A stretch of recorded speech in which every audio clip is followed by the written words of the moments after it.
की बीजेपी जिंदाबाद जिंदाबाद जिंदाबाद नरेंद्र मोदी जिंदाबाद जिंदाबाद जिंदाबाद नरेंद्र मोदी जिंदाबाद जिंदाबाद जिंदाबाद अमित शाह जिंदाबाद जिंदाबाद जिंदाबाद नितिन नवीन जिंदाबाद जिंदाबाद जिंदाबाद नितिन नवीन जिंदाबाद जिंदाबाद जिंदाबाद भट्टाचार्य जिंदाबाद जिंदाबाद जिंदाबाद शुभेंदु अधिकारी जिंदाबाद जिंदाबाद जिंदाबाद भारत माता ছাত্র পরিষদের যিনি সদস্য ছিলেন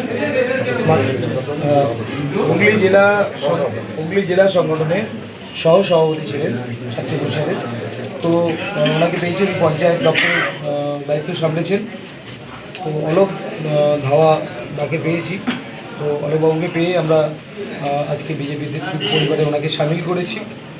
মাননীয় প্রধানমন্ত্রী আদর্শে আদর্শিত হয়ে বিজেপির চিন্তাভাবনা, রাষ্ট্রভক্তি, রাষ্ট্রপ্রেম এর উপর নির্ভর করে উনি ওনার মনে এটা লেগেছে যে ভারতীয় জনতা পার্টি এখন একমাত্র পার্টি যে পার্টি দেশের জন্য কাজ করে। তো সেই জন্য উনি আজকে ভারতীয় জনতা পার্টিতে সামিল হয়েছেন। ওনাকে আজকে আমরা সাদরে গ্রহণ করলাম।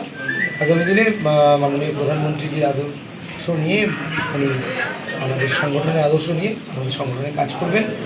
ওনার দ্বারা আমাদের সংগঠন আরও উপকৃত হবে। খানাকুলের রাজা রামমোহন রায়ের এই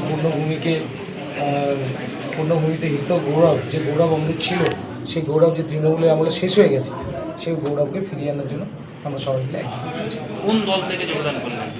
উনি আগে ছাত্র সংগঠনের দায়িত্ব ছিলেন। কোন দলে? কি করতেন আপনি? কি করতেন? কংগ্রেসেরই ছিল, অন্য দল তো নয়। হঠাৎ করে কংগ্রেস থেকে কেন বিজেপিতে এলেন? হঠাৎ না, আমি চাকরি করতাম আর দেখি ব্যাকে যখন পড়াশোনা করতাম তখন ছাত্র পরিষদ, তারপর চাকরি জীবন কাটিয়েছি, অবসর নিয়েছি।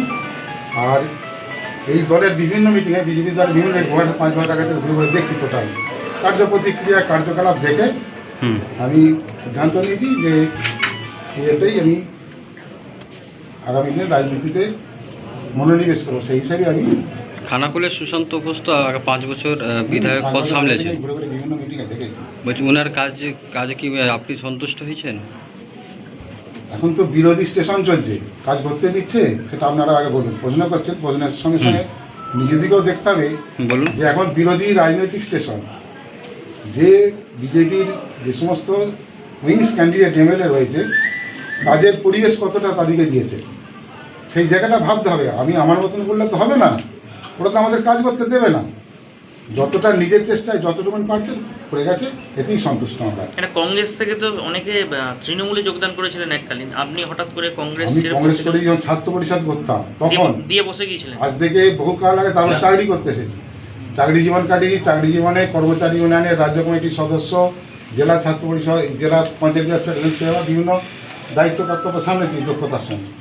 তারপর বিজেপির যখন টোটাল এই আমাদের এই এলাকা 5 জায়গাতে বিভিন্ন অবজারভার আসছে, বিভিন্ন প্রদেশ থেকে দায়িত্ববান লোকটা আসছে, তাদের কার্যকলাপ ক্রিয়াকলাপ অনুধাবন করেছি, দেখে সিদ্ধান্ত নিয়েছি যে আগামী দিনে এই যে বর্তমান সরকার যেভাবে চলছে, মানুষকে ঠকিয়ে মিথ্যে কথা বলে চলছে, এদিকে উচিত শিক্ষা দিতে গেলে এই পার্টি ছাড়া কোনো গতি নেই।